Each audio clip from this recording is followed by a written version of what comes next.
Presidenti francez Emmanuel Macron sot ka propozuar një ndalim të mbajtjes së hijabit për vajzat nën moshën 15 vjeçare në hapësirat publike. Kryetari i partisë dhe ish kryeministri Gabriel Attal deklaroi se mbajtja e shamis nga vajzat e mitura minon barazinë gjinore si dhe të drejtat e fëmijëve. Ai gjithashtu propozoi edhe ndëshkime për prindrit të cilët detyrojnë të mbajnë shamin vajzat nën moshën 18 vjeçare. Këto propozime kanë ngritur reagime të ashpra nga e majta.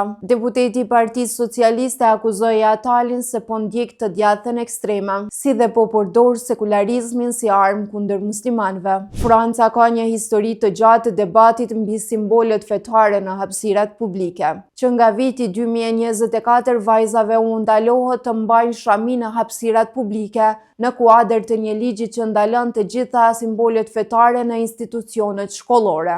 Aktualisht qeveria po diskuton edhe ndalimin e hijabit në garat sportive ndërkombëtare.